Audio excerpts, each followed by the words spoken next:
makakauwi po rin po kayo after lunch. Ayan. May lunch pa po kasi tayo. Ayan. Ayan. So, pinapakilala ko po sa inyo ang magla-lecture po about sa environmental law. So, bilang nandito po ang ating mga kapulisan, ang taga-DENR, ang mga representative po ng MENRO, ng PGM, and yung pong sa ating pong non-government organizations. Kailangan din po natin kasing marinig ano po ba itong environmental laws. Kahit po paulit-ulit na natin naririnig, maaari po kasing mayroong amendments, may mga pagbabago. So, kailangan pong maging updated po tayo. So, nandito po ang Chief ng Regional Environmental Education and Information Unit from the Environmental Management Bureau ng Mimaropa Region. So, tinatawag ko po si Ms. Mabel M. Manalo para po sa lecture on environmental laws. Hello po. Maraming salamat po, ma'am. Okay. May laptop. May laptop pala siya. Sige. Ayaw mo dun eh? Saan? Nakakonect po kasi. Sorry. Sige po. Sige po. Sige po. Hello po. Naririnig niyo po ako hanggang dyan sa likod. Okay po. Isang maganda at makakalikasang umaga po sa ating lahat. Ako po si Mabel Manalo ng Environmental Management Bureau, Mimaropa Region. Ngayong umaga po, tatalakayin ko po ang iba't ibang environmental laws na nasa ilalim ng mandato ng EMB Mimaropa. Layunin po ng presentation na ito na ipakilala sa inyo ang aming tanggapan. Sino po hindi nakakaalam na merong EMB, may Environmental Management Bureau? Sino po hindi nakakakilala sa EMB? Sino po ang nakakakilala sa EMB? Wala. Ayan, meron namang kaunti. Ipapakilala ko po sa inyo kung ano ang aming tanggapan at ano po yung mga serbisyo na ipinoprovide po namin sa mga tao. Layunin din po ng lecture na ito na i-familiarize kayo o kung hindi nyo pa po naririnig itong mga environmental laws na ito or i-refresh kung alam nyo na po yung mga environmental laws. Layunin din po nito na iparating sa inyo, ipaalam sa inyo kung gaano kahalaga ang tamang pamamahala ng ating hangin, ating kalupaan, at ating katubigan. Napakahalaga po nitong mga ito.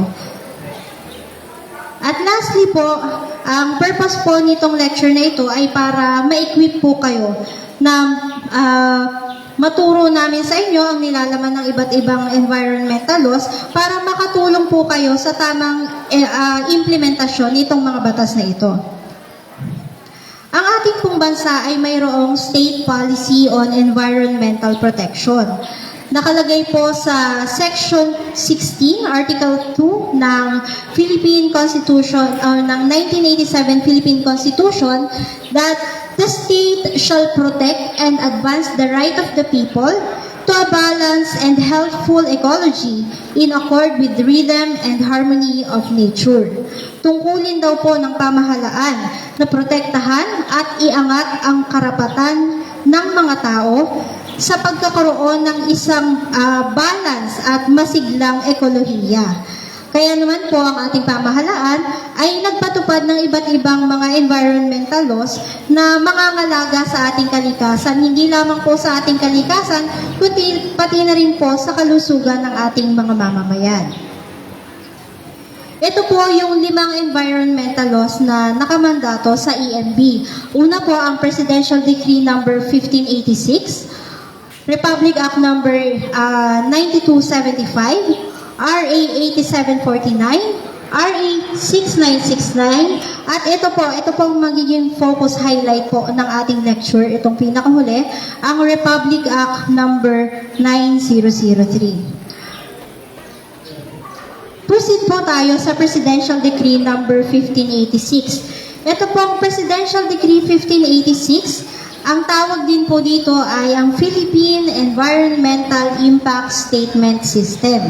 Ito po ay inaprubahan ni dating Pangulong Ferdinand Marcos Sr. noong June 11, 1978. Matanda na po itong batas na ito.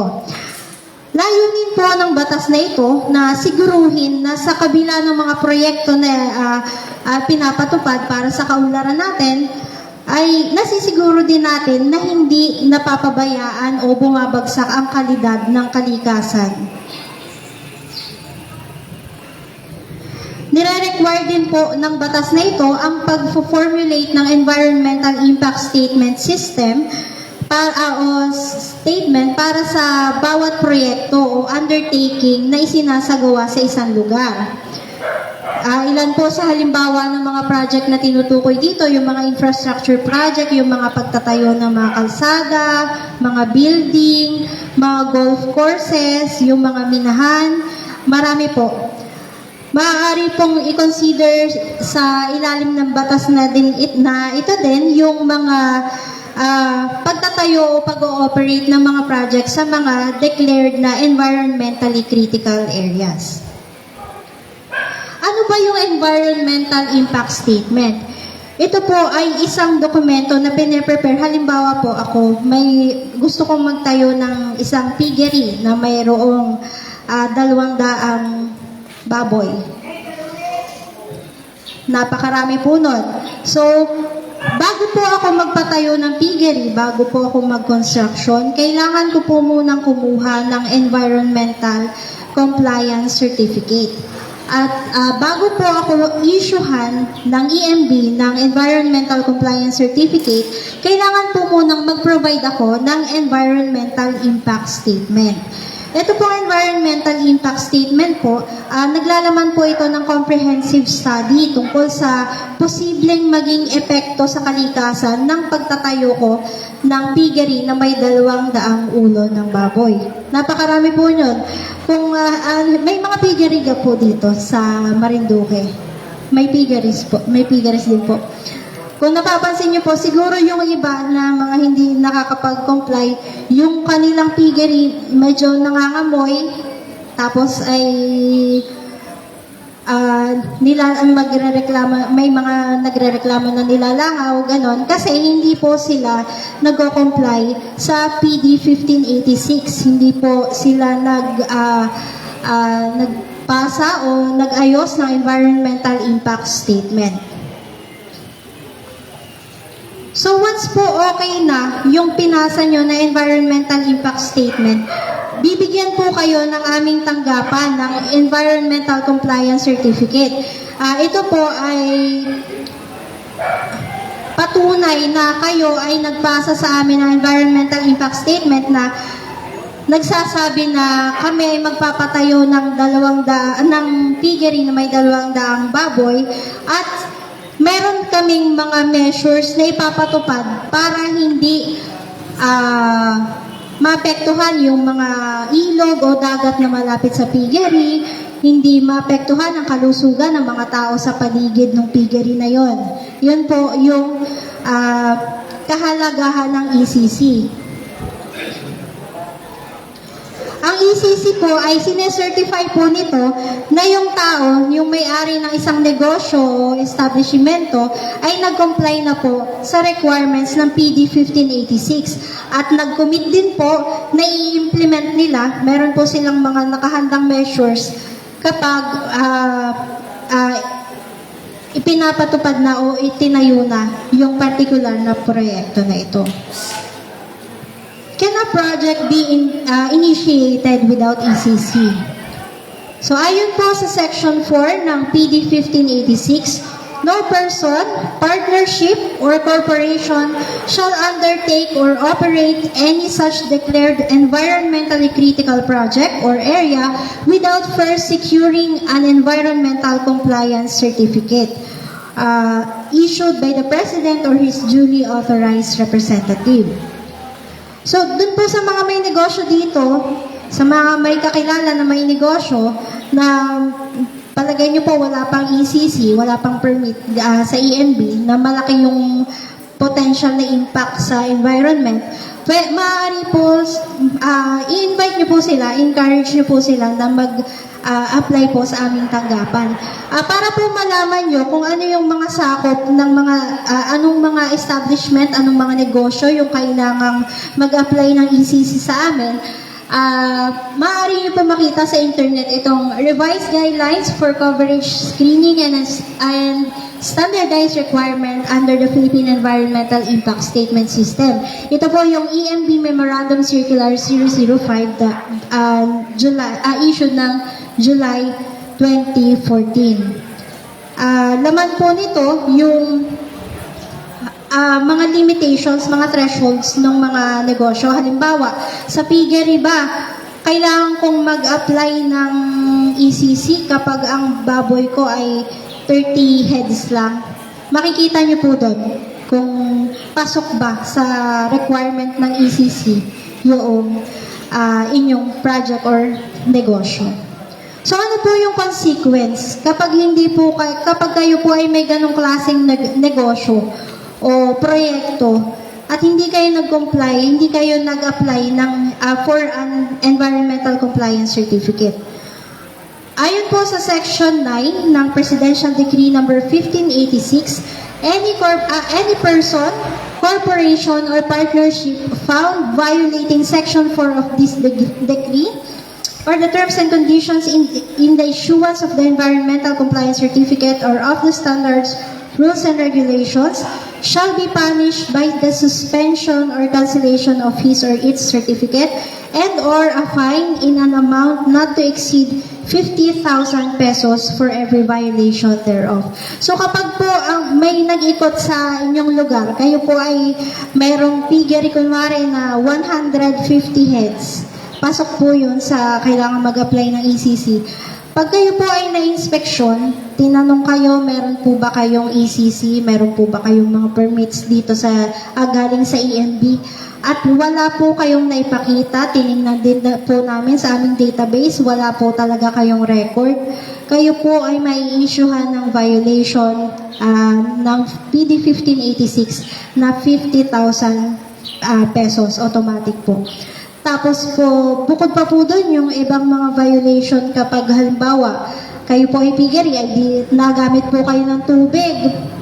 So, tatanungin po kayo ng inspector kung gaano karami yung nagagamit yung tubig kada araw. So, base din po doon yung penalty, bukod pa po dito sa 50,000. So, halimbawa po, hindi ko na po babanggitin yung mga establishment na nagaganon, pero meron pong isang piggery na ganon.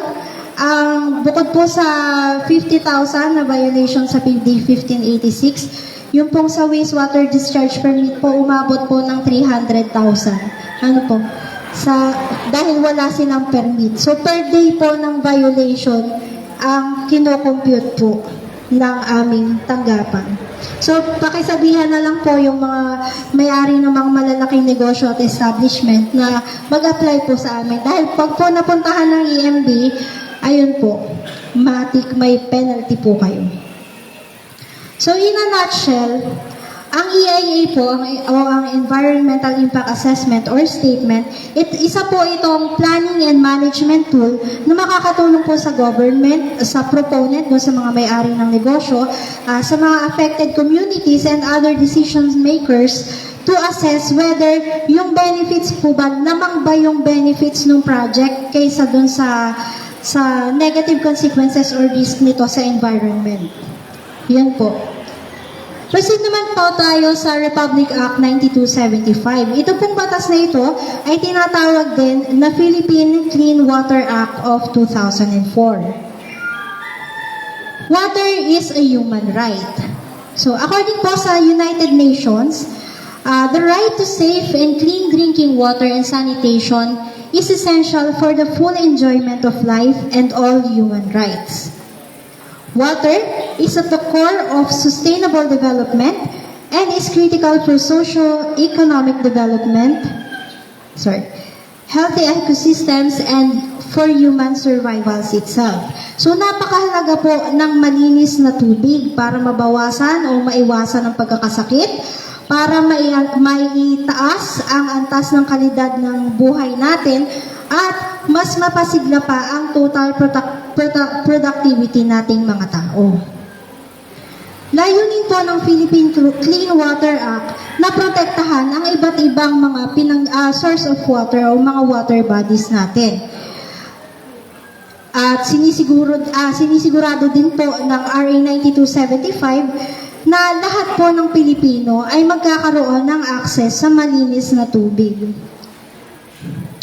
Ayon po sa Section 2 ng RA 9275, ang estado daw po ay dapat mag-pursue ng policy na may kaugnayan sa economic growth in a manner na consistent din po sa protection, sa preservation at revival ng quality ng ating mga fresh, brackish, and marine waters. Kabilang po sa pinoprotektahan nitong batas na ito, yung mga water bodies natin tulad ng mga aquifers, mga groundwater, mga creeks, mga lake, kahit po mga man-made po yan, mga lagoons, water reservoirs, bays, coastal at marine waters.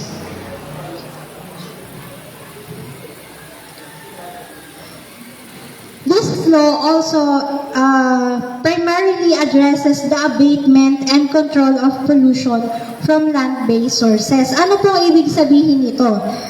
Reduction and control of pollution from land-based sources. Yung mga, kaya po napupulyot ang ating mga katubigan ay dahil sa ating mga tao. Hindi naman po nagkakalat ang mga isda, hindi naman nagtatapon ng plastic yung mga isda. So, ibig sabihin, sa lupa pa rin po talaga sa ating mga tao nanggagaling ang waste na napupunta sa ating mga rivers at oceans.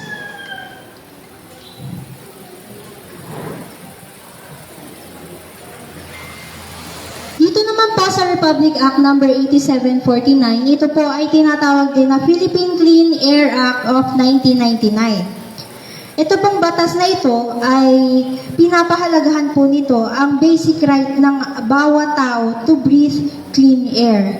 Karapatan daw po ng lahat ng tao na mag-inhale ng sariwang hangin. Pinapahalagahan po ng RA 8749 na ang polluters pay principle. So sa amin po, sa EMB, kapag po halimbawa kayo ay may negosyo, tapos kayo po ay merong air pollution source, katulad po ng generator set, na malaki po yung kVA, mataas ang kilowatts. Yun po ay pasok sa aming permit to operate. Kailangan nyo pong mag-apply ng permit to operate. Kapag po kayo ay napuntahan din ng EMB, tapos ay kayo may malaking generator ang inyong negosyo, matik po, meron din pong violation po yun. May katapat na penalty din po yun.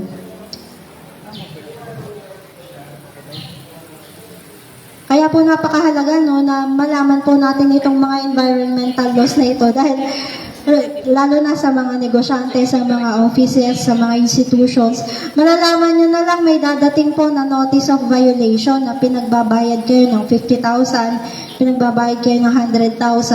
Kaya po dapat yung mga kakilala natin, masabi po natin na may mga nag-i-exist na gantong batas kasi po wala pong na-exempt dyan.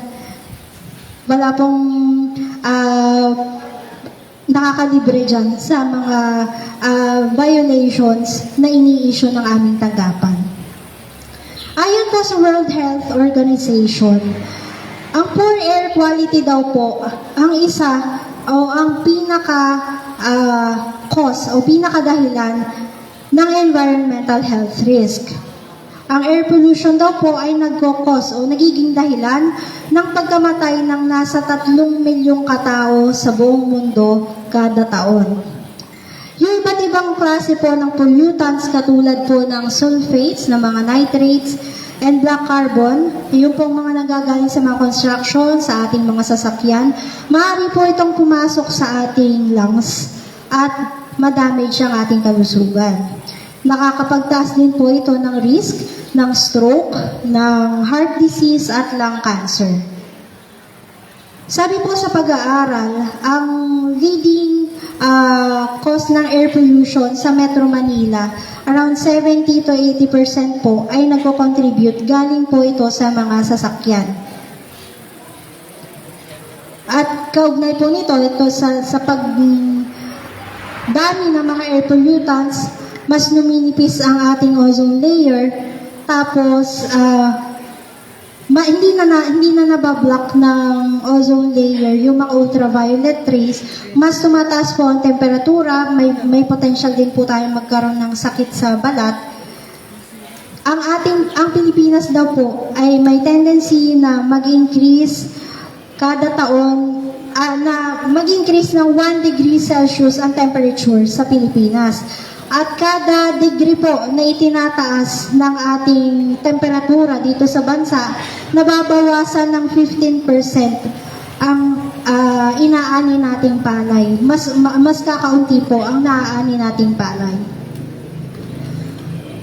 At kabilang po sa ginagawa namin sa EMB Mimaropa, yung iba't ibang mga programs and activities, yung pong mga linis o ligtas hangin program, Bantay Chimenea and Bantay Sunog, Industrial Enforcement for Stationary Sources, ang pagpopromote po na gumamit po tayo ng clean fuel, at collaboration between government and stakeholders on measures to address pollution, at yung airshed area. So sa Mimaropa region po, meron po tayong isang airshed, ang Baco, Calapan City, Nohan Airshed. Ang ginagawa po nito, para pong meron po silang governing board na ang member po may mga taga DILG, mga DTI, DOH, iba't ibang sektor po, iba't ibang ahensya ng gobyerno, pati po ang mga taga-private sector at mga LGUs. Doon po, halimbawa, nakita nila sa air quality monitoring equipment na yung air quality sa lugar na yon ay mataas, lumampas doon sa SINET na guidelines. Mag-uusap-usap po sila, mag-form po sila ng resolutions at mag-formulate, magagawa po ng mga plan of actions na maaaring makatulong para mas mapaganda yung kalidad ng hangin doon sa lugar na yun. Sunod naman po yung Republic Act number 6969. Ito po yung Toxic Substances and Hazardous and Nuclear Waste Act of 1990. Nakasaad po sa Declaration of Policy ng RA 6969 na it is the policy of the state to regulate, restrict, or prohibit the circulation of different chemical substances and mixtures na maaaring mag-present ng danger o health risk sa ating sa ating mga tao, pati na rin po sa kalikasan. Layunin po nitong batas na ito na mag-keep ng inventory of chemicals na nag-represent ng health at environmental hazards po. So, meron po kami sa DENR-EMB, nagme-maintain po kami ng inventory ng mga chemicals.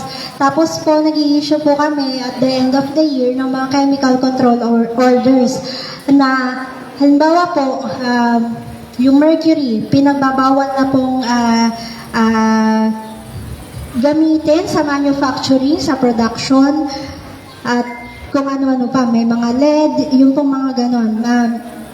Ina-advise po namin at the end of the year na bawal na pong gumamit nito sa Pilipinas o bawasan na ang paggamit nito. Layunin din po ng RA 6969 na i-monitor at i-regulate yung production at circulation ng mga delikadong chemicals na ito.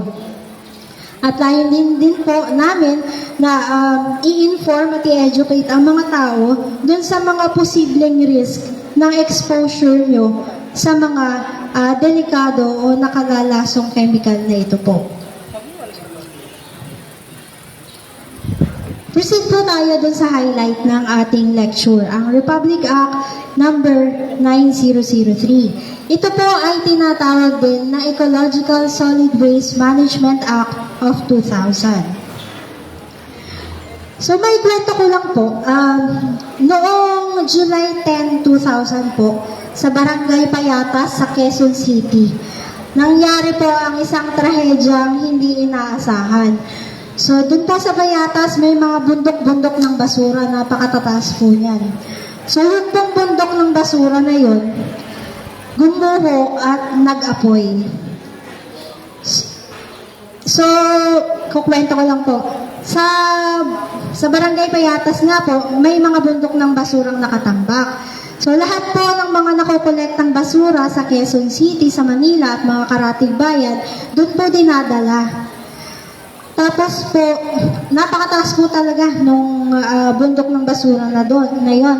Kaya po yung marami yung sa ating mga kababayan na walang pinagkukunan ng kabuhayan, doon po sila tumira, doon po sila nagtayo ng mga maliliit na bahay para malapit sila sa pinagkukunan nila ng kabuhayan. Nagbebenta po sila ng basura, ganun. So, ayon po dun sa lokal na pamahalaan ng Quezon City, ilang araw po bago sumapit yung trahedya na yun, napansin po nila na napakataas na at may tendency na talagang gumuho yung mga bundok-bundok na basura. So, pinayuhan po nila yung mga tao na nandun. Libo po yung mga taong nandun, nakatira sa Payatas dump site dati. Pinayuhan nila na lumikas na dahil posible nga gumuho. Hindi po nakinig yung mga tao dahil po siguro yun lang yung pinagkukuhanan nila ng kabuhayan, paano sila makakakain sa araw-araw. Umulan po ng ilang araw at makailang araw pa, kasabay po nung pag-ulan na yun, gumuho po yung bundok ng basura. Nasa 200 tao daw po yung naideklara na namatay at 300 po na katao yung nawawala. Napakarami pong namatay at napakarami din pong nawawala. Sabi din po may ibang mga records, 700 daw ang namatay. Sabi naman po ng iba, nasa 1,000 po yung namatay. Kaugnay po nung pangyayari yun, ang Payatas tragedy na yun, naisipan po ng ating pamahalaan na ipatupad o isabatas itong Republic Act number 9003. Ito po yung, katulad po yung sinabi ni Rad kanino, ito po yung kauna-unahang batas na napirmahan ni dating Pangulong Gloria Macapagal Arroyo. Ito po ay ipinasa ng Kongreso noong December 20, 2000 at napirmahan ni PGMA noong January 26, 2001 at naging epektibo noong February 16, 2001. Ano po ba yung mga layunin ng Republic Act 9003? Una po, layunin po nito na maprotektahan ang kalusugan ng publiko at mapanatili ang kalinisan ng kapaligiran. So, para po hindi na maulit yung pagkamatay ng maraming tao dun sa Payatas, ipinasa po nila ito. Sunod po na layunin ng RA 9003 ay ang mahikayat ang mga tao na magtipid at magkonsumo o magtipid sa pagkonsumo at ulitin ang paggamit ng mga bagay na maaari pang gamitin ulit. Layunin din po nito na magsulong ng mga programa na pangkalinisan na maaaring daluhan o mag-participate ang public. Layunin din po nito na mahikayat ang private sector na makilahok din po sa mga programang pangkalinisan at mga sumuporta ng mga research at tungkol sa mga teknolohiya, gamit at mga teknik na makatutulong sa tamang pamamahala ng basura. At huli po, para mapaunlad ang kaalaman ng publiko tungkol sa tamang pagkonsumo at pamamahala ng mga basura o solid waste. Ano po yung solid waste? Ito po ay tumutukoy sa mga bagay na wala ng paggagamitan na nanggagaling sa mga kabahayan, mga establishmento, industriya, institusyon, agrikultura, konstruksyon at iba pa. Doon po sa words na tumutukoy sa mga bagay na wala ng paggagamitan. Ang mga plastic bottles po, hindi po natin ito maituturing na basura hanggat ito ay ating nagagamit pa. Maaari natin ito i-refill, pero may certain duration kung kailan natin ito magagamit. So hanggat hindi pa po natin ito na itatapon sa basurahan, hanggat pwede nating ulit-ulitin, hindi pa po ito maituturoy na basura. Saka lang po ito magiging basura pag itinapon na natin. So, ang isinusulong po ng RA 9003 ay ang tamang pamamahala ng basura o Ecological Solid Waste Management. Ano po ang Solid Waste Management? Ito po ay tumutukoy sa disiplina tungkol sa tamang kontrol sa generation, pag-iimbak, koleksyon, paglilipat at transportasyon, pagpoproseso at pagtatapon ng mga solid waste na naaayon o may konsiderasyon sa kalusugan ng publiko, sa ekonomiya, engineering, conservation, aesthetics, at iba pang environmental considerations. Ito po yung dapat nating tandaan sa RA 9003. Pagdating po sa pag-generate natin ng ating mga basura simula sa mga individual, sa mga kabahayan, sa ating mga opisina. Unang-una po nating i-consider, number 1, avoidance. Hanggat kaya nating i-avoid, hanggat kaya nating hindi mag-generate ng basura, huwag po tayong mag-generate ng basura. Abot po ba dito ang Shopee at Shopee at Lazada? May Shopee at Lazada po dito. Sino po mga na-order doon? Yung po mga bagay na in-order naman natin sa Shopee at Lazada, na pwede naman nating bilhin dito sa mga markets, mga tindahan dito. Hanggat maaari, doon na lang po natin bilhin. Kasi po yung mga packaging nun, yung napakakapal ng cover, bukod po doon sa plastic, meron pang yung may bubble wrap. Ang kapal po ng packaging na yun. So hanggat available po dito sa ating lugar at afford natin, doon po, yun na lang po ang bilhin natin. Yun na lang po mga hindi available dito. Yun na lang po yung ating i-Shopee at i-Lazada. Number 2, i-reduce. So, halimbawa po, tayo ay may nabili ng plastic. Bumili po tayo, tapos tayo binigyan ng plastic. Yung pong plastic na yun, para hindi na po tayo mabigyan ng plastics ng mga susunod na bibilhan natin, dali na po natin para ma-reduce po natin yung pagbibigay ng plastic sa atin ng mga binibilhan natin. Number 3 po, reuse. So, sino po dito yung mga may eco bag na? Sino po may mga eco bags dito? Kakanti po. Siguro po magpapadala tayo sa pag nakapagpagawa po kami ng eco bags, papadala po kami dito sa Marinduque. Tapos ipapamigay po namin kay Sir Roddy, ang chief ng EMS Marinduque, para po marami sa inyo ang mabigyan ng eco bag para po hindi na po tayo gumamit ng plastic sa pamamalengke. Ang sunod po yung recycle. So, kapag po tapos na natin gamitin yung mga plastic bottles o may mga nakatambak na plastic bottle sa atin, pwede po natin itong i-convert into something useful. Pwede po natin gamitin mga display, pwede pong lalagyan din ng mas maliliit na mga basura, ganun po. At sunod po yung treatment at residuals management. Ito naman po ay responsibility ng ating LGU. Ano po yung mga highlights ng provisions ng RA 9003? Sa Section 10 po ng RA 9003, nakalagay po doon yung roles ng LGUs in solid waste management. May mga barangay officials pa po dito? Parang wala na po. So, sabi po sa Section 10 ng RA 9003, ang LGUs daw po shall be primarily responsible for the implementation and enforcement of the provisions of this Act within their respective jurisdictions. So, yung segregation at collection of solid waste shall be conducted at the barangay level. Dapat po, yung Barangay Solid Waste Management Board at Solid Waste Management System ay established na sa barangay level po, pa lamang po. Para po hindi na mahirapan ng ating LGUs, ang ating mga munisipyo na mag-manage ng mga solid waste na na-generate. Kasi tayo po ay, sa barangay level, tayo po yung mga nakakasakop sa ating mga kabarangay. Doon pa lang po, mag-establish na po tayo ng system, magbasa po tayo ng mga lokal na ordinansa o resolutions na makatutulong para sa tamang pamamahala po ng basura. Ang collection po ng non-recyclable naman at special waste ay responsibility po ng ating munisipalidad o syudad. Ayon po sa Section 16, ang Local Government Solid Waste Management Plan po, ang city, municipality o probinsya po, through its local solid waste management board, shall prepare its respective 10-year solid waste management plan.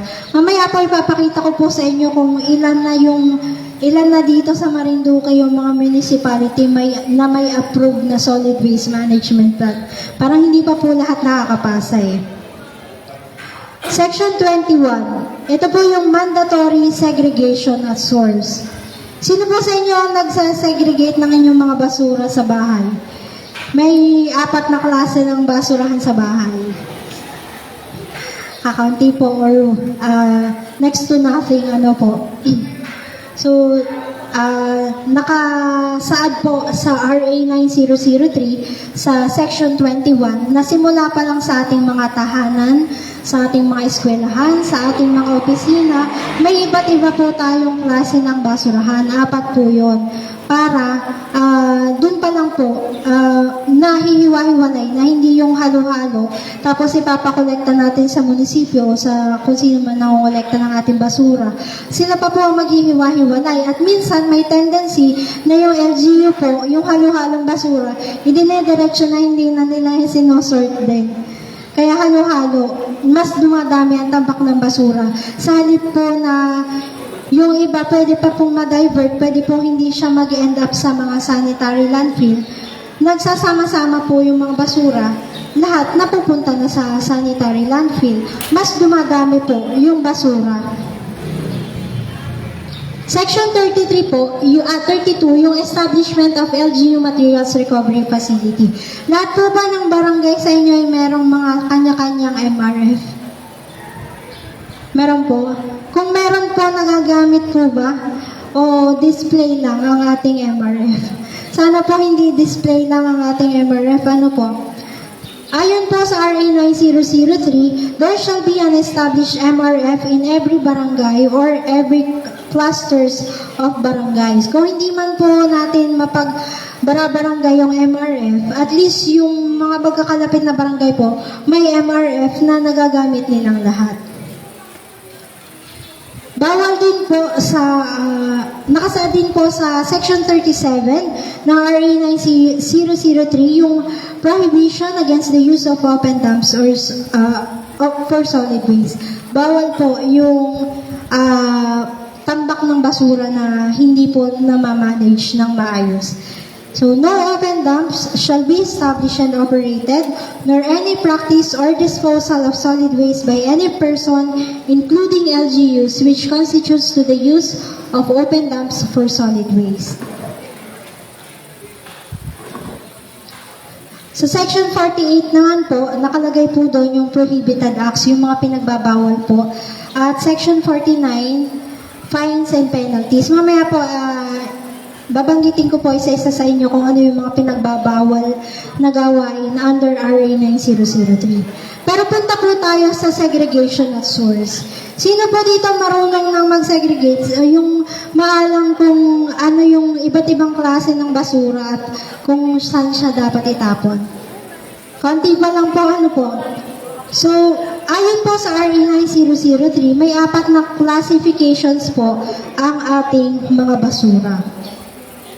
Number 1 po dyan, ito po yung 4. Ang number 1, compostables. Number 2, recyclables. Number 3, special waste. At yung number 4 ay non-recyclables or residual waste. Number 1 po, yung compostable waste. Compostable waste are biodegradable waste, yung mga nabubulok po na basura. Katulad po ng food waste, garden waste, and animal waste. Yung mga pinagbalatan po natin ng gulay at prutas, mga tira-tirang pagkain, mga tinik ng isda o buto ng mga baboy or baka, mga soft shells, seeds, leaves, and etc. Ito pong mga klase ng basura na ito ay siguro po maganda na hindi na natin isinasama sa basurahan na sa pinapakolekta natin. Mag-compost po tayo. pwede po natin itong, yung compost po na yan, lalagyan nyo po ng lupa sa ilalim. Halimbawa po, isang drum. Lalagyan nyo po ng lupa sa ilalim, tapos yung ngayong basura nyo po, yung mga nabubulok na basura nyo po, ilagay nyo po doon. Ipatong nyo po doon sa lupa. Tapos, yung basura na yun po, tambakan po natin ulit ng layer ng lupa. Araw-araw po, gawin po natin yun, makakaano po tayo. Yun po yung tinatawag na lasagna principle sa composting. So, kapag po marami medyo dukal-dukalin po natin para makahinga yung Tapos po, kapag ang end product po nun, pwede nyo po yung gamiting pataba sa inyong mga itatanim na halaman. Yun na lang po, ina-encourage ko po kayo, huwag nyo na pong ipakolekta yung mga nabubulok ng basura. Kasi ang laki naman po ng mga space nyo dito sa pwede po tayong mag-provide ng composting area. Kahit po hindi man sa ating sariling mga bahay-bahay po. So may mga LGUs po, may mga municipality po dito sa Mimaropa region na nagpa-practice ng composting. Ayan po, katulad po sa Brooks Point, Palawan, sa Sablayan. Yun pong nagiging product yung sa compost nila, ibinebenta po nila yun. Ay didagdag income din po sa kanila. Ang sunod po ay recyclable waste. Ito po ay mga materials na retrieved from the waste stream and free from contamination that can still be converted into suitable or beneficial use. Halimbawa po, yung mga tuyong newspapers, mga scrap metals, corrugated cardboards, aluminums, tin cans, glass, papers, at ayan po. Yung pong mga bagay na yan, pwede po nating may convert. Katulad po nito, sa mga eskwelahan po, sa iba't ibang parte po ng Mimaropa region, yung mga nakokolekta po nilang basura, mga plastic bottles, pinipintahan po nila at ginagawa nilang part ng kanilang school garden. Ayan po.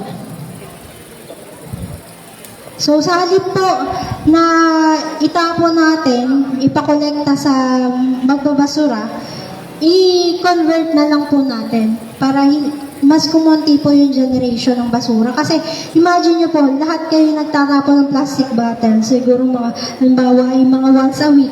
Napakarami po nun. Kung yun ay ipapag-collecta nyo na ipapakolekta, mas mabilis pong mapupuno ang ating mga landfill. Ayan po. Ayan po yung mga example.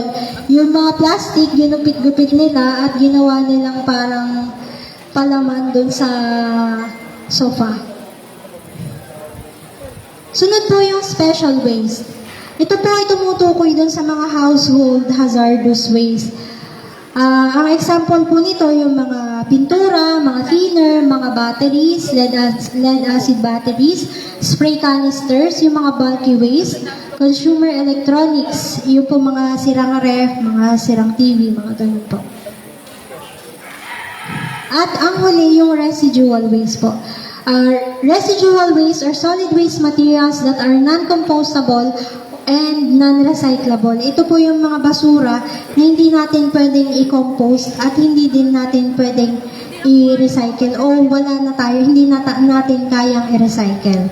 Ang examples po nito, yung mga sanitary napkins, mga disposable diapers, mga worn-out rugs, ceramics, mga candy wrappers na hindi nyo na naman po na-recycle. Kasi wala na pong time, mga ganun po. At yung mga cartons, juice containers, milk and juice containers. So, ito po yung 4 na klase ng basura.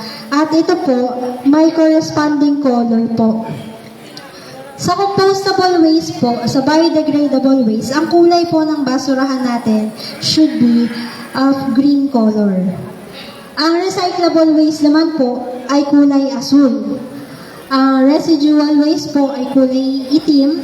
At yung special waste, Yung mga household na, yung mga nagagamit natin na face mask, ano po, pag uuwi tayo sa bahay, tapos itatapon natin, meron po dapat tayong yellow na trash bins. Nakahiwanay po dapat yung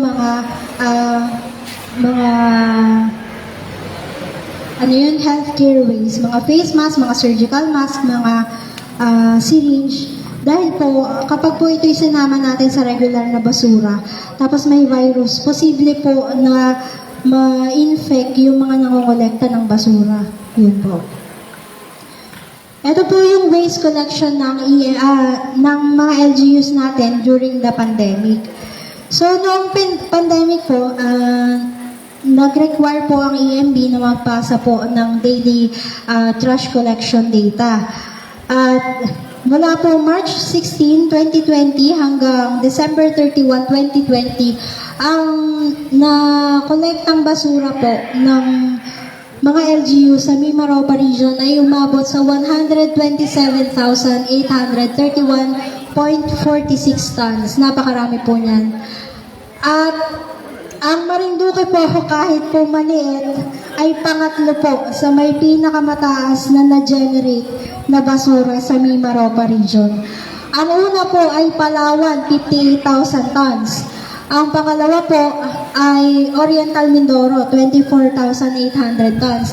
Ang Marinduque po, nahigitan ng Romblon at Occidental Mindoro, 19,456.61 tons ng basura ang nakolekta sa Marinduque noong pandemic. Ayan po. Pero yan naman po, siguro dahil kaya ganyan kataas, ang Marinduque po, almost always, lahat ng LGUs nagsasubmit ng kanilang trash data, yung nakokolektang basura everyday. Yung iba pong mga probinsya, hindi po sila madalas mag-submit ng nakokolekta. Kaya po siguro, ganun kataas yung kaya naging number 3 ang Marinduque sa may pinakamataas na trash collection noong COVID noong 2020.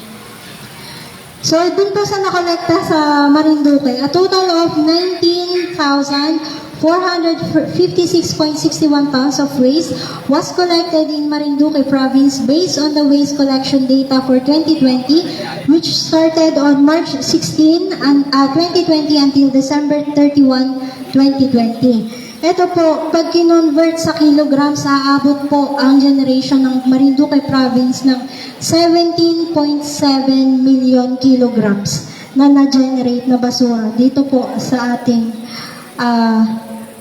probinsya ng Marinduque. Ito po yung mga na-generate na basura po sa buong Mimaropa na po ito.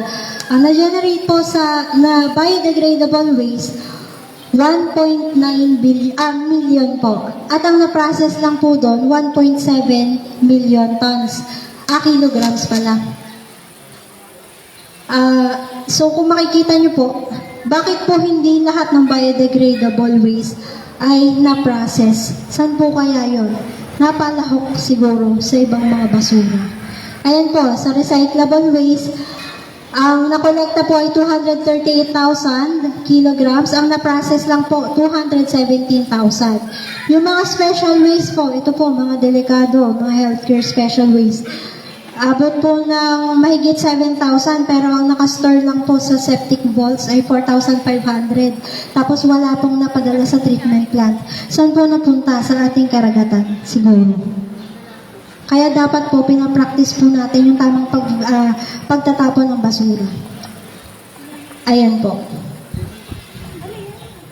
Saan po ba nanggagaling ang mga basura? Nagagaling po ang mga basura sa ating mga kabahayan, sa ating mga eskwelahan, sa ating mga opisina, mga negosyo, sa agrikultura, sa ospital at sa mga industries po. Imagine niyo po kung yan pong lahat ng yan ay nagpa-practice ng composting, lahat yan ay nagpa-practice ng recycling. Mas malaking porsyento po yung may bababa ng waste generation sa Mimaropa Region. Ayon po sa Senate Economic Planning Office noong 2019, Ito daw po, yung composition ng solid waste, ng sources ng solid waste sa Pilipinas. Ang pinakamalaki po na nakolektahan ng basura, 57% ay galing sa ating mga kabahayan. 27% po ay sa mga commercial, ang 12% naman po ay institutional at 4% ay industrial. Imagine po sa ating mga kabahayan, 57% po ng total na basura na nakolekta ay galing sa ating mga kabahayan. Kung minimenos po natin doon yung mga compostable waste at yung mga recyclable waste, hindi natin tinatapon, nire-recycle po natin, mas maliit po ang magiging resulta nito. Doon po sa mga nakokolektang basura, ayon sa National Solid Waste Management Commission, base sa data nila noong 2015, 52% po ng nakokolektang basura ay puro biodegradable o compostable. Pwedeng i-compost. Imagine nyo po, mahigit kalahati na agad yung matatagpas dun sa na-generate nating waste kung tayo ay nagpa-practice ng composting. 28% po recyclable. Pwedeng i-recycle. So yung 28% na yun, kung kaya nating i-recycle, kung nire-recycle natin sa ating mga kabahayan, sa ating mga eskwelahan o office, ang laking porsyento po ng mababawas doon sa na-generate nating waste. Nasa 80% po agad ng waste ang mababawas. Kung tayo ay marunong mag-compost, kung tayo ay marunong mag-recycle. 18% lang po yung kumakatawan sa special or hazardous waste at 2% lang po yung residual waste. So sana po, itong mga data na ito, maging inspiration sa inyo na mag-practice ng composting at recycling. Ano po? Ipapakita ko po sa inyo, sasabihin ko po sa inyo yung mga challenges. Ano ba yung mga problemang kinakaharap ng hindi lamang ng LGUs, ng NGAs, kundi ng mga tao sa pag-i-implement o tamang implementation ng RA 9003. Una po, general public's indifference when it comes to proper solid waste management. Marami po sa atin walang pakialam. Kapag halimbawa nagsisigarilyo, itatapon na lang yung upos ng sigarilyo. Halimbawa po, tayo ay kumain ng candy, itinatapon na lamang ang candy. Uminom ng mineral water, itinatapon ang plastic bottles. Saan po napupunta yan? Sa ating mga karagatan, sa ating mga ilog. Ano po? Sana po, yung mga nandito ngayon, may tatak nyo po sa inyong puso at isipan, ano po, na para po makatulong tayo, kahit hindi tayo nakakapaglinis araw-araw, hindi tayo nakakatulong sa coastal cleanups araw-araw, yun palang pagkakaroon ng sense of responsibility sa ating mga kabahayan, na itong mga compostable na ito, hindi ko na siya ipapakolekta, itong recyclable na ito, i-recycle ko na lang. Yung tamang mga classification ng waste, yung mga madadivert po natin, dinadivert na po natin, makakatulong po tayo kahit hindi tayo nasama sa mga coastal cleanups. Kasi yun po ay much lesser garbage po yung, kasi kung hindi natin itapon ng ayos yung basura natin, dagdag din po yun sa basurang nakukolekta natin, ay di parang nagpulot lang din tayo ng sarili nating basura. Ano po? So simulan po natin sa ating mga kabahayan ang tamang pamamahala ng basura. Sachet culture. So marami po tayong kababayan na hindi po nakaka-afford yung mga malalaking lalagyan ng shampoo, malaking mga lalagyan ng conditioner, lotion. So na-afford lang po natin yung mga sachet ng kape, sachet ng ano. Hindi naman po talaga natin maiiwasan ano po kasi kumbaga ay hindi naman yung may mga kababayan na hindi talaga kaya na bumili ng malaking ano. So kung hindi po natin may iwasan ng paggamit ng sachets, maging responsible na lang po tayo sa pag-dispose nito po. Sunod po, yung formulation and approval ng 10-year Solid Waste Management Plan. Hanggang ngayon po, dito po sa probinsya ng Marinduque, parang dalawa pa lang po yung may 2 sa 6 na munisipalidad ang wala pa po approved na 10-year solid waste management plan. Ibig sabihin, hindi pa po ganun ka-establish ang solid waste management system dun sa ibang mga munisipyo na yun.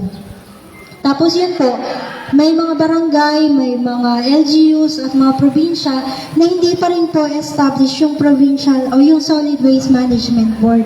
Dapat po sa barangay level pa lang, meron ng solid waste management board. Sunod po yung lack of enforcement of ordinances.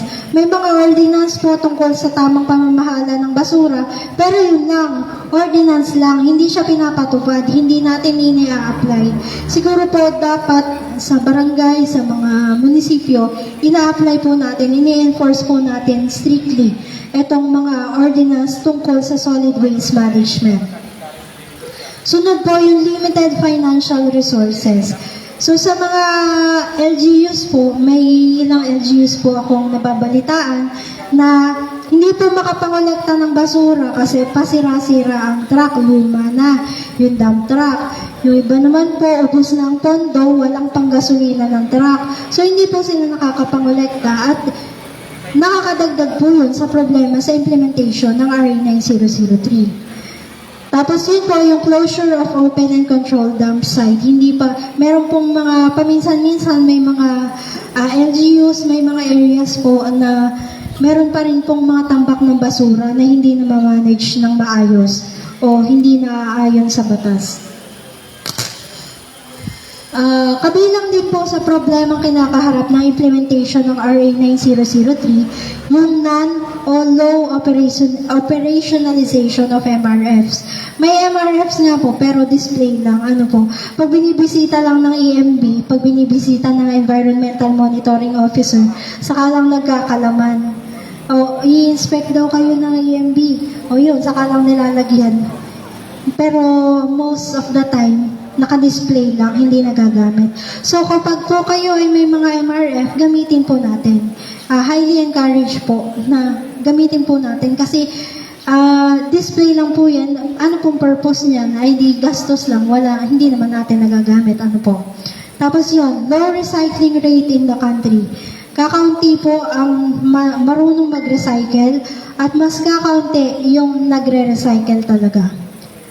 Tapos proper operation and management of SLFs. Pero wala pa po yata, kinoconstruct pa ang SLF dito sa Marinduque. Para naman po sa mga LGUs, lack of personnel and or no plantilla position and permanent office for Menro. Ito po yung problema kinakaharap ng kasi po hindi po nare-require ng batas na magkaroon ng Menro o ng Municipal Environment and Natural Resources Officer. So kapag po walang Menro, sino pong magma-manage ng solid waste management ng barangay? Wala po, magpapasahan na yan. Halimbawa po minsan, ang ina-assign na designated Menro ay kunwari po assessor o engineer, municipal engineer o municipal agriculturist, may mga sariling gawain na rin po yan, may mga sarili na rin trabaho. Tapos yun pa, ipapadagdag nyo pa yun. Paano po, ano ay na-expect natin sa implementation ng RA 9003 sa ating munisipalidad? At ito po yung isa pa, segregation at source, hindi po tayo nagse-segregate. Katulad po ng sinabi ko, ine-encourage po namin kayo na please, mag-segregate po kayo ng inyong basura sa inyo pa lamang mga tahanan. Kung hindi nyo po kaya mag-recycle, ay at least yung compostable waste po, huwag nyo na pong isama sa basura nyo. Kayo na po ang bahalang mag-handle, mag-compose na lang po kayo.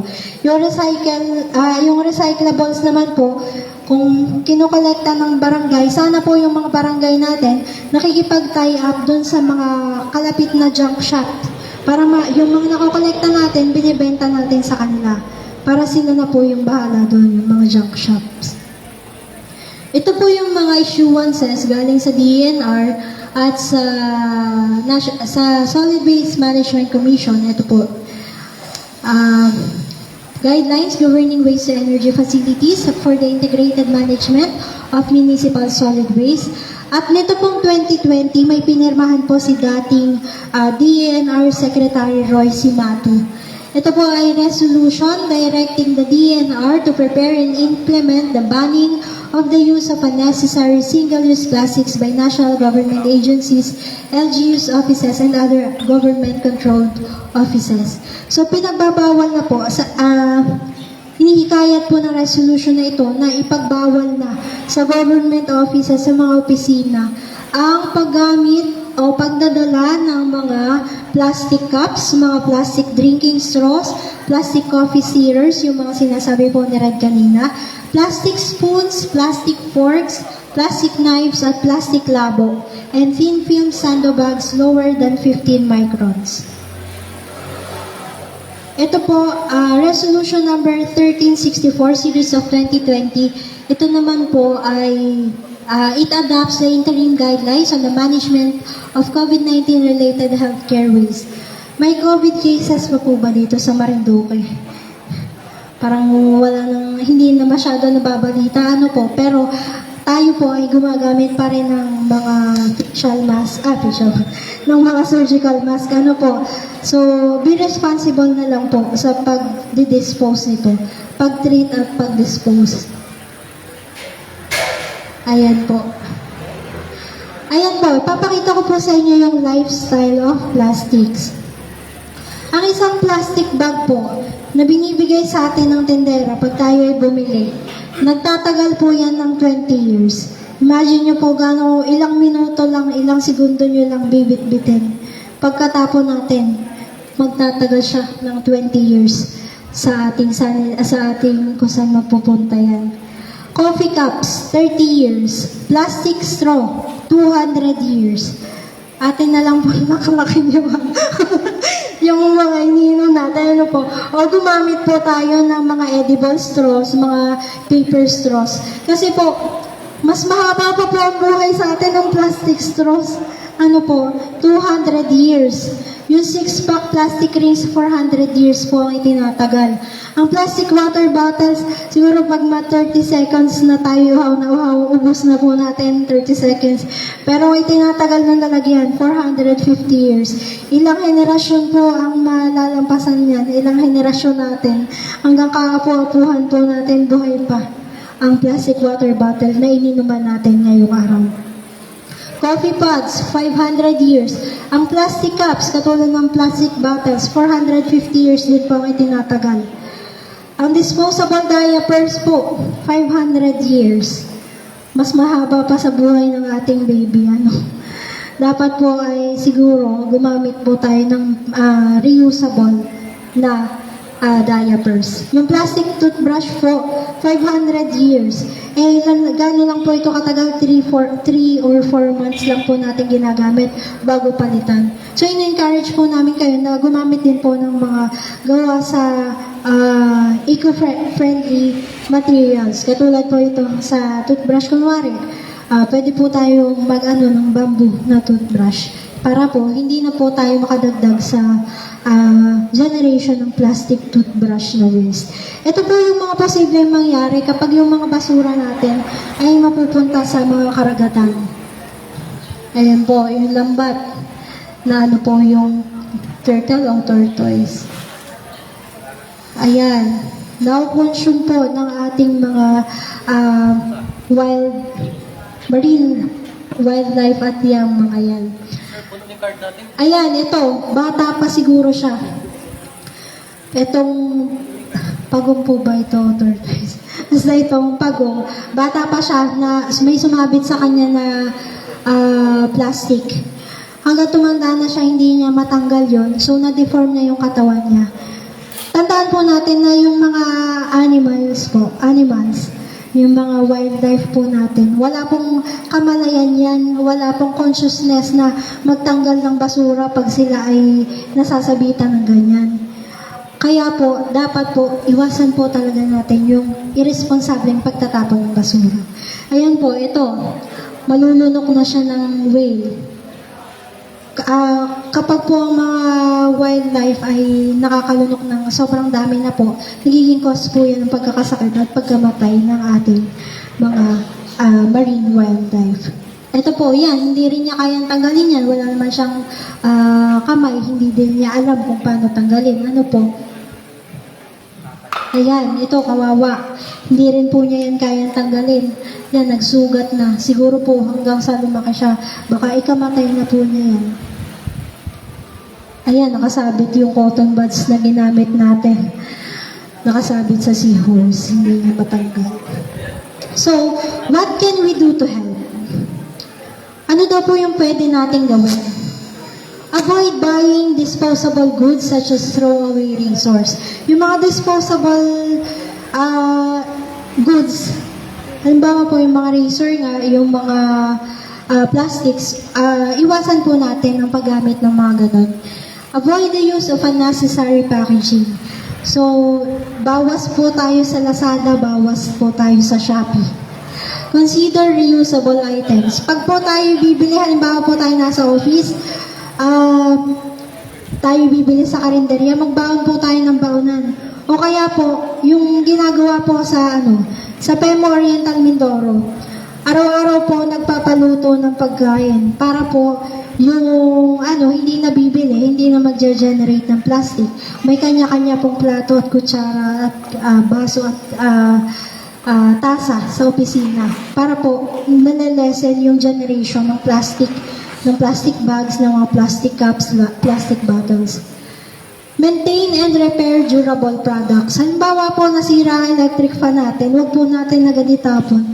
Baka po pwede pa natin magamit, makumpuni, Huwag po tayo agad magtapon basta nasira. Baka po pwedeng isalvage pa. Reuse bag containers and reusable items. Ayun po, katulad na nabanggit ko kanina. Practice the 3 R's, reduce, reuse, recycle. Borrow, rent, or share items used infrequently. Halimbawa po, kailangan nyo ng pang-drill. May kailangan po kayong kumpunuhin sa inyong bahay. Hiramin nyo na lang po o magrenta na lang po kayo. Huwag na po kayong bumili ng bago kasi pag yan po nasira o nawala, hindi na natin ginagamit, magiging dagdag pa rin po yan sa ating household waste. Choose recyclable products and containers and recycle them. So yung pong mga plastic bottles, sa halip na plastic bottles po, gumamit po tayo ng mga tumbler o magbaon po tayo ng baso, tasa sa opisina natin. Tapos yung na lang, siguro naman po may mga water dispenser sa ating mga opisina.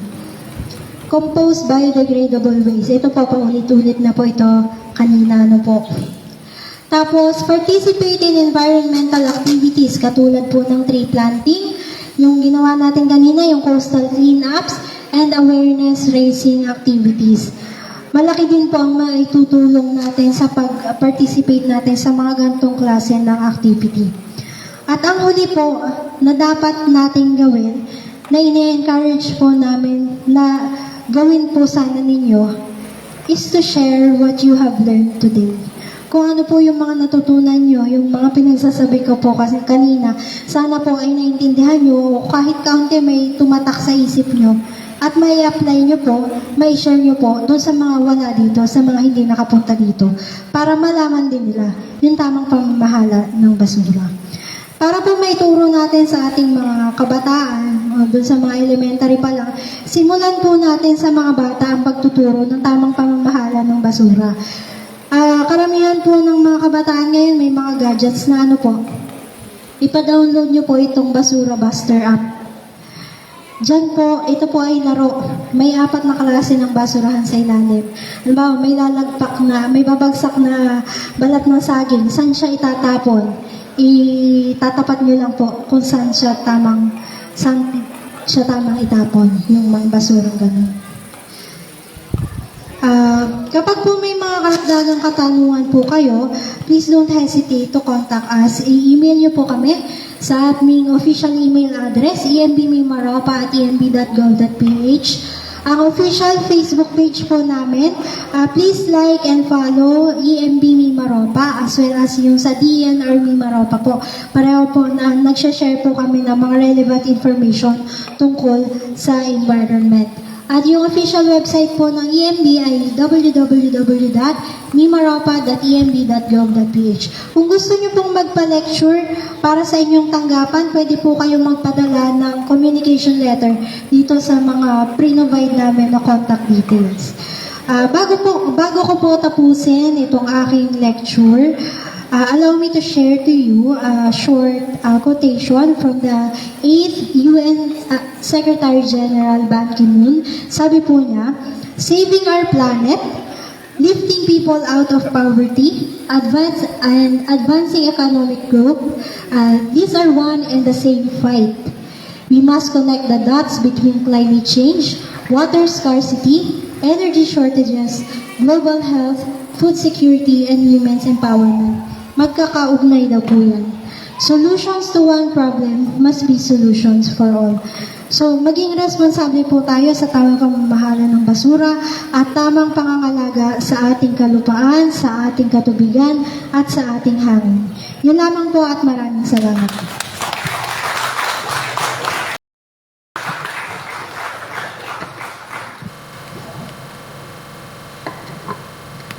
Okay, thank you po Miss Mabel sa inyo pong napaka daming information na naibahagi po dito po sa ating participant. Sana po ay marami kayong natutunan. Gising pa po ba kayo? Or kagigising nyo lang? Yung po mga nandyan sa likod. Mukhang halatang-halata po ang pagod pa rin sa inyong mga mukha. Pero huwag po kayong mag-alala. May isa pa po tayong lecture. Ayan. So, yung pong mga naibahagi po ni Ms. Mabel sa inyo, yung environmental law. So, mostly po yun ay kailangan naman po talaga ni ipatupad and nasusunod po natin. Kasi mga simple lang naman po. Nagsisimula po syempre sa atin pong sarili at sa atin pong sariling pamamahay din. So, isa na po dun yung segregation po ng waste and syempre po yung pag-iwas po sa paggamit ng plastics. Ayan. So, again, Ms. Mabel, maraming salamat po sa inyong lecture. So, isang palakpak po or isang palakpakan po para kay Ms. Mabel. Ayan. So, thank you po again. So, ang ating pong next lecturer, siya po ang So, papakilala ko po sa inyo ang from the DNR Mimaropa region, ang chief po ng Regional Strategic and Communications Initiative Group. So, nandito rin po si Ms. Madonna Picorado upang mag-introduce po ng about sa Tayo ang Kalikasan. Hello po, magandang umaga po sa inyong lahat. Muli po ako po si Donna na lang po, Donna Corrado po ng sabi nga po ni Cora, Regional Strategic Communication and Initiatives Group. Kami po ang communication arm ng DNR Mimaropa. Ng DNR Mimaropa po. Ganito po. Una po magpapasalamat ako dahil alam namin pagod po tayong lahat pero nandito pa rin po kayo at talagang kasama namin para sa po makinig po dun sa lecture. Yung lecture po kasi ni Ma'am Mabel ay para lang din po masabihan or mapaalala po tayo lahat po ng mga gawain natin sa kapaligiran ay may legal na basehan at meron po tayong kumbaga mga consequences or legal na action din dun sa mga magbabiolate ng laws na ito. Sige nga po, kung meron talaga pong nakinig, malamang naman po talaga nakinig po kayo at nag-isa puso. Magtatanong po tayo ng konti ha, para magising-gising tayo ng konti. Actually, may exam po ito. Sige, ganito po. Ilang taon daw bago ma-dissolve o ma-compose ang plastic bag? May nakakaalala po ba? 20 years. Sige, taas po ng kamay. Sige po. 20 years. Ano pangalan mo, be? Jo Marie Gabay Porcado po. John, tayo dyan. Meron ka? Eco bag. Hindi po. Kasi para po malaman din na isa puso natin, di ba? Sabi po ni Ms. Mabel kanina, pag binibigyan tayo ng plastic, yung plastic plastic bag, yung pag bumibili po tayo, kumbaga 20 years pa po iyon bago siya ma-dissolve at bago siya maglaho. Meron pa pong isa, meron po ba pwedeng mag-share kung ano po yun sa lahat ng binanggit ni Ms. Kahit isang batas sa lahat binanggit po ni Ms. Meron po ba? Yung solid waste management. Siyempre po, hindi nakasatag-NA. Solid RA Sige, isang taas na kamay na lang po. RA. Sige, dito po tayo sa kapulsa. Ano po yun? Solid management. Solid management act. Okay, thank you po. Yun lang po. Isa na lang po kasi yung natin ng echo ba? Joke, may echo ba po?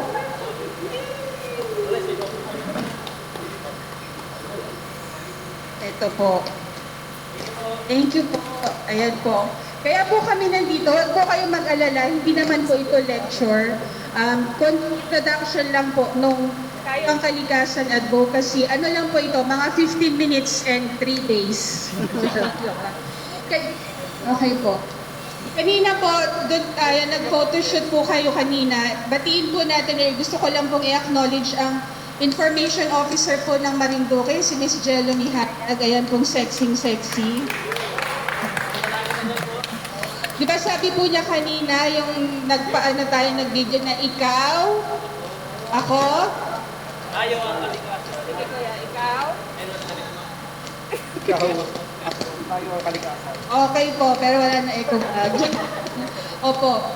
Ito po ay isang advokasya ng DNR. Actually po, binigyan po ang lahat ng region ng liberty kung paano to angkor sa lahat ng mga gawain po natin from forest management, anti-illegal logging activities, solid waste and all. Ang DNR ni Maropa po ay pumili na mag-focus tayo sa solid waste. Pero kaya po ang kumbaga ang mission ko po dito ay ipakilala po sa inyo kung ano itong tayo ang kalikasan campaign ng DNR. Ano po. So ayan po, isa po itong kolaborasyon ng gobyerno at mga mamamayan. Katulad po ng sinabi namin kanina, lahat po tayo hindi lang gobyerno, lahat po tayo ay may responsibilidad dahil nga po, iisa lang ang tahanan natin. Ang kalikasan ay nasa puso. Next po.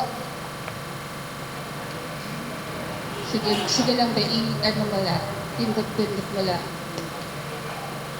Okay. Ang kalikasan po ay nasa puso, ito ay para sa lahat, at ito ay of course, para sa kaunlaran. Siyempre po, walang kalikasan, doon lahat, kumbaga yun yung lifeblood po natin. Next po. So siguro po nagtataka kayo kung ano tong suot namin. May iba kaming kamaan na merong logo na ganito. Ano lang po, similar din siya sa logo ng DNR. So ano po ang, sige lang, isan mo lang yung pag-click. Yan. Wala lang kami pong yellow sa DNR, pero similar din po siya.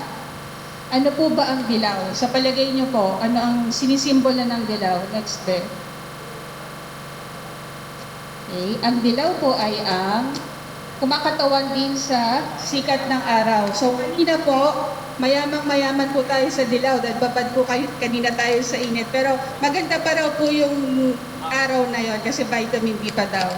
At ang green naman po ay simbolo ng halaman at lupa. At syempre po yung bughaw ay simbolo naman ng karagatan na nililis po natin kanina. So ang buong logo po ng Tayo ang Kalikasan ay kumakatawan po sa mga elemento ng kalikasan mula sa araw, saan pa po? Halaman at sa karagatan. Halaman, lupa at karagatan.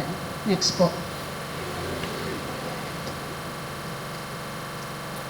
Yan. So, ang sinusulong po natin ay ang kalikasan ay dapat pong isa puso ng lahat tungo sa kaunlaran at para sa ating kinabukasan. Next. So ano po ba ang gagawin natin para ma-promote po itong Tayo ang Kalikasan program? Ito po yung sinasabi na mobilization, social mobilization at advocacy. Ulit po ng ginagawa natin ngayon na sana meron tayong extra microphone. Hello po, ayan. Para hindi po ako chubby. Chubby lang. Ano? So yung ginagawa po natin, yung advocacy, at ito po, nagsasama. Dito po. Tapos meron ako. Okay.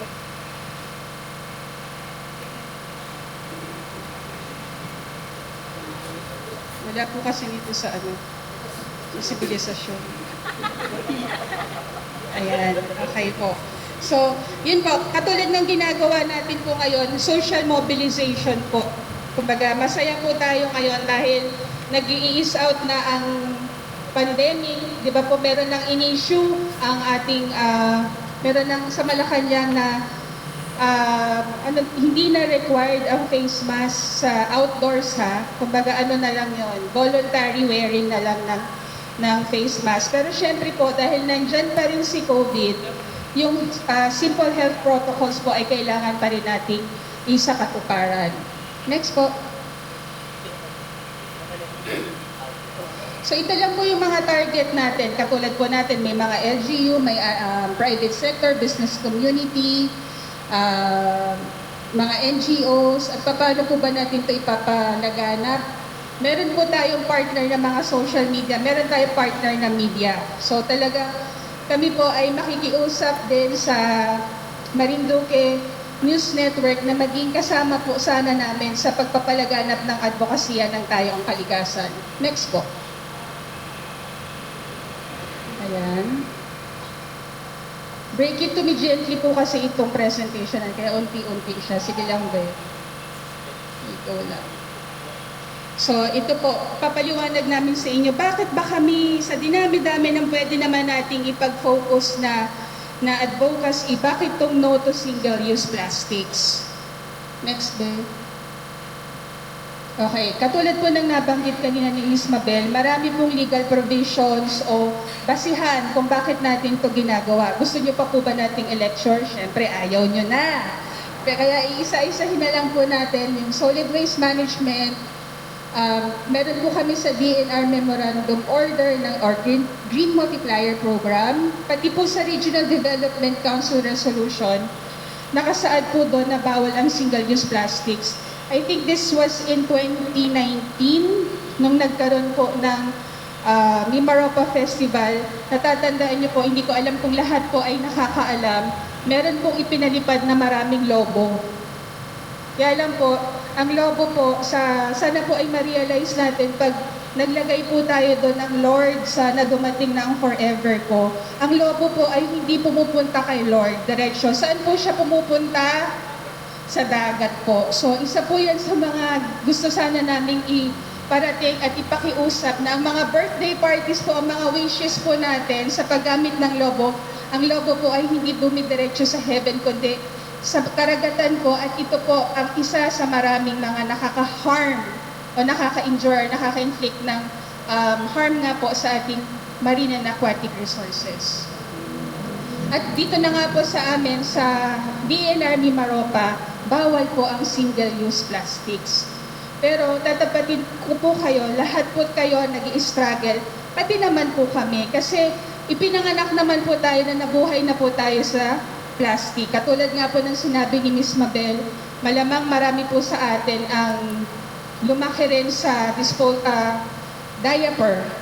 So, lahat po tayo nagiging contributor naman talaga.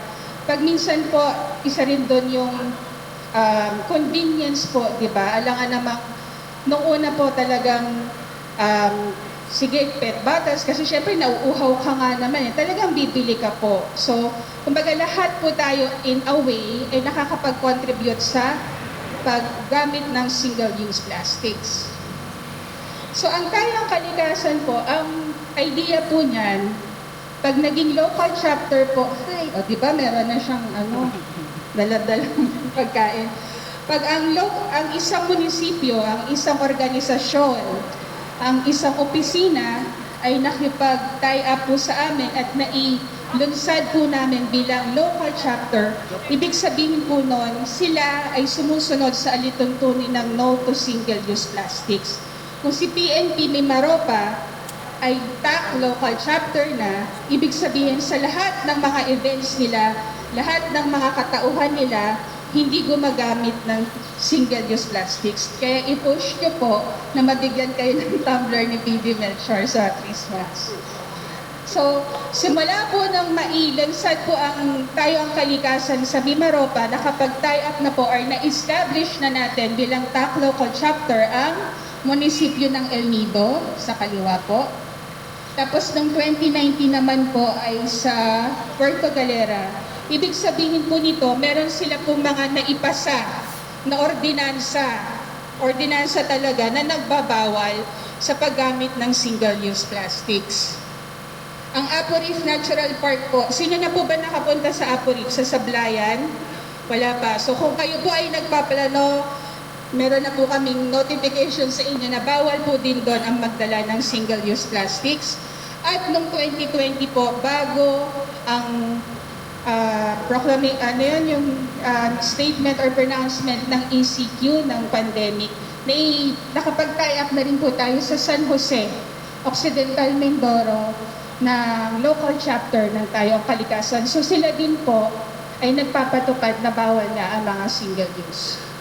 Next po. Okay. Ito po yung tanong, bakit nga ba single-use plastics bakit ba ang init-init na sa mga disposable plastics? Meron po kaming 3 rason na makikita sa 3 videos na ipapanood namin sa inyo ngayon. Wait lang po.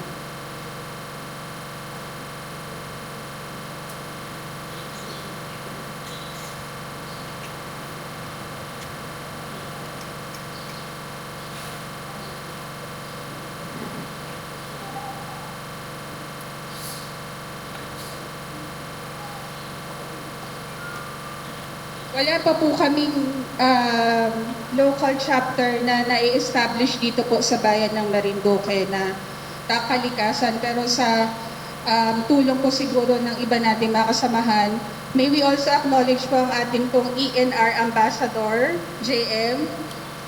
Kaway-kaway ka naman dyan, na sana mas mapalaganap natin yung yun nga pong advokasya ng hindi paggamit ng single-use plastics. Habang iniintay po natin ang ating video, pakinamnam po ng konti.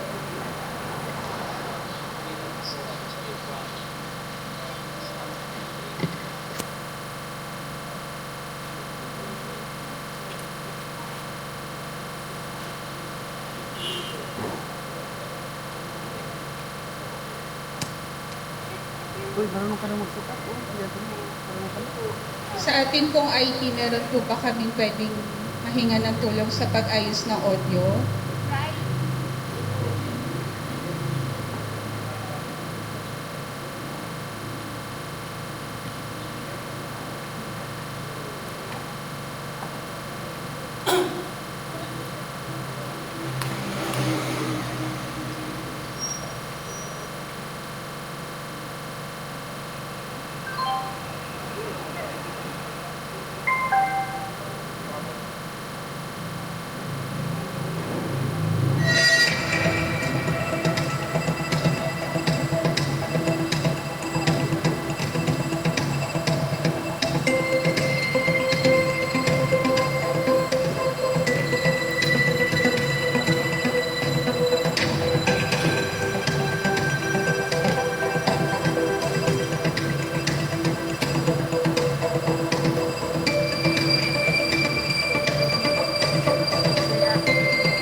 try to clean it.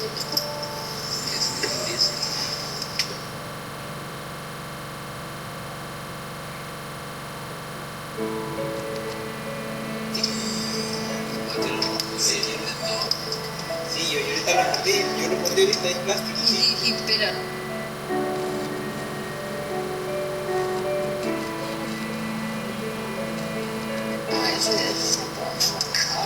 Oh man. Show me please. I want to. Oh, this is freaking.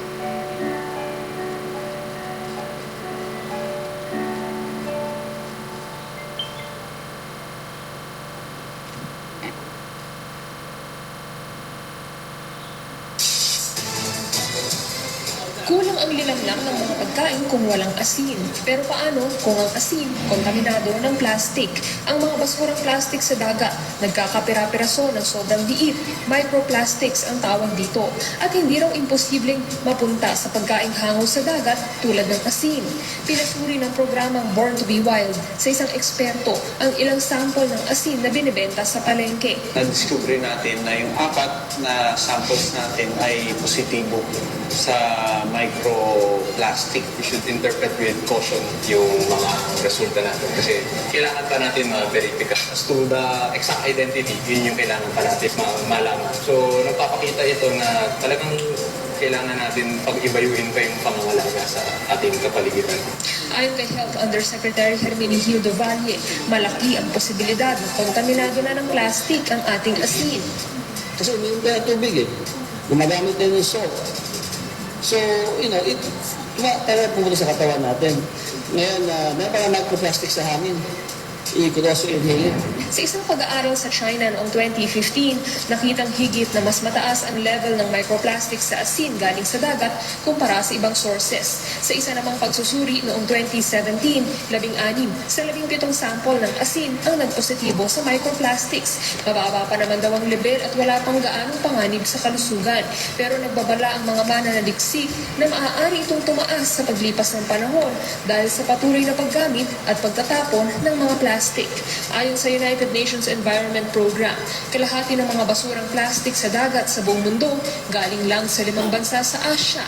Isa rito, Pilipinas. Sabi ng DOH, hindi patukoy ang mga sakit na direktang dulot ng pagpasok ng microplastic sa ating katawan. Pero hindi maisasantabi ang posibleng panganib nito. Ang component sa microplastic is toxic, no? So, it could kill of cancer. Hinihikayat ng DOH ang publiko na magkaroon ng disiplina sa paggamit ng plastic at sa pagtatapon ng basura. Ako si Trisha Zafra, ang inyong saksi. Okay po, ayan. So nakita po natin yung tatlong video po, Unang-una po, okay ba? Sino po dito mahilig mag-asin? Parang wala nang gusto mag-asin nga. Nanay, mahilig ka po mag-asin? Ano na pong nararamdaman nyo? Na, ito po ay 2018 na report ng GMA. Ano pong naramdaman nyo nung nandun daw yung posibilidad na yung asin nyo ay meron ng plastic? Para panlasa rin sa ating pagkain. Kung hindi ka nag-asin, wala lasa. Akala ko may plastic na, anong gagawin mo? Tatanggal mo. Wala na sa pagkain. Ang tatanggalin po natin ay ang paggamit ng plastic para po hindi siya pupunta sa dagat at hahalo sa asin. Okay ba, nanay? Wala ka, nanay, hindi ka na mag-straw. Nanginig ka siya, halatang pagkain na nag-asin. Hindi daw, ano makumutan. Pero, nabasa ako kahit sa kanin, marami lang. Opo, yun nga po, nanay. Kumbaga, ang ano natin ngayon, ang mission po natin, kasi po nakita natin na sila na ang nagsabi, meron ng mga reports na ang asin ay meron ng micro o yung maliliit na plastic. Dahil po ito ay galing sa mga plastics na itinatapon din natin. So para patuloy po tayo na may lasa ang pagkain dahil nilagyan natin ng asin, kailangan hindi na po tayo magtapon ng plastics. or single-use plastics para hindi nyo ito makukontamin na ang asin. Para masarap din ang ulam nila. Okay ba yun, nanay? Okay din po. Ay, hindi ka na magpa-plastic, nanay, ha? Hindi na kung ano hindi kailangan yung plastic sa kasi. Oo, di ba? Natakot si nanay dahil meron kang eco bag. Okay. So, ayun po, yung gusto sana, kanina po sabi natin, di ba? Ang dahilan po ng pagpunta natin dito ay yung paglilinis. Pero, ang pinakapuso po ng ating activity sa ngayon, yung tayo ang kalikasan, ay para po iangat yung consciousness na meron po tayong control. Nagsisimula po sa atin yan. Sabi ni nanay, kung hindi pa natin sa kanya klaruhin, kailangan kung meron tayong pagkakataon na mas ma-realize sa puso natin, marami po tayong pwedeng gawin sa battle against plastic pollution. Kahapon po ay battle ng pulang lupa. Ngayon ito ay battle against plastic pollution. Next po. Ay, ayan po. Katulad po ng sinabi ni Miss Mabel kanina, marami naman po talagang challenges. Nung 2020 po, nandiyan na yung pandemic. Sa totoo lang po, sa DNR Mimaropa, sinimulan po namin ang No to Single-Use Plastics Policy. Ibig sabihin, yung mga spoon and fork, nag-focus po kami doon sa pwedeng, yung may mga alternative. Halimbawa, straw. Pwede ka na, maniwala po kayo sa akin, ang Coke ay pareho lang ang lasa, istrohin mo man siya o lagokin. Diba? Pareho lang ang lasa niyan. So, kumbaga yung mindset lang po natin ay itataas lang natin yung consciousness and sense of responsibility. Pero alam niyo po ba na nung pandemic, nagkaroon lahat ng excuse kasi nga for sanity and health reasons. Yung paggamit po namin ng reusable na spoon and fork, hindi na po siya noon pinayagan. Kasi nga po, bawal ang contact, di ba? Dahil talaga nakakahawa. Pero ngayon naman po, nag-i-ease na po yung restriction. Medyo sana, manalangin po tayo na talagang tuluyan ng mawala si COVID-19 pandemic. Pero kung ang problema lang po natin ay yung pagpapahiram po ng mga kutsara tinidor, bakit hindi po tayo magkaroon ng sarili nating kutsara tinidor? Ang tanong ko po sa inyo, okay lang ba sa inyo yon na meron kayong baong kutsara at tinidor? Kasi po, no offense men sa lahat, ang nag-isa po sa mga struggle po natin ay yung sense of convenience. Kasi syempre, may dala-dala kang kutsara at tinidor, may kumakalakalansing sa bag mo, tapos huhugasan mo pa. So kalaban po natin ay si katamaran. Kasi pwede naman po natin talagang hugasan, napapakamot na si sir. Kasi pag disposable nga naman, pagkasubo mong ganon, tapo na diba? So, kaya po, alam po namin, kailangan din namin maging tapat sa inyo. Kahit sa amin po, hirap din kami kasi yun naman po talaga yung level or yung way of life natin, yung sa mga plastics na yan. Pero, kaya po kami nandito, yung hikayatin po kayo na unti-unti, one step at a time. Next po, ito pang isa sa mga challenges po namin. Pag nag-i-introduce po kami ng No to Single-Use Plastics, wala tayo or kaming maayos na monitoring tool para makumpara ilan ba yung plastic noon at yung ngayon kung kailan kami nagkaroon ng intervention. So yun po, kumbaga naging malaking factor po talaga si COVID-19 kasi hindi po agad kami nakababa at hindi agad na kumbaga kulang, bawal no ng di ba, ang crowd or physical coordination. So doon po ang naging challenge. So ito po ang aking tanong sa inyong lahat. Kayo po ba ay up to the challenge sa pagbasura sa mindset ng convenience na isa-isa lang po nung ginagawa po namin ito sa Oriental Mindoro. Ang sinabi ng Puerto Galera, Kasi ang dami po namin pinagbawal yung disposable plastic spoon and fork, stirrer, saka straw, saka po yung plastic labo. Kasi ito po yung may mga alternative. Kumbaga katulad po niyang mga eco bag, di ba? Pero meron po tayong pwede pang gawin. Ang ginawa nila po para hindi naman nabibigla ang mga katauhan, mag-start po tayo sa stirrer. Halimbawa, yung ginagamit po natin sa pagtitimpla ng kape, kaso lang sasabihin nyo, paano yan pag bumili ako sa 7-Eleven, meron ng, ay kung sa mga, may 7-Eleven po ba sa Marinduque? Wala. Pero may mga, yung mga coffee dispenser, meron na silang stirrer, di ba? Bibigyan ko kayo ng trick. Kasi meron na yung sachet ng 3-in-1. So, kailangan mo ng panghalo. Tapos, yung plastic, yung cup mo pa ay styrofoam. So, ilang plastic yun? Tatlo.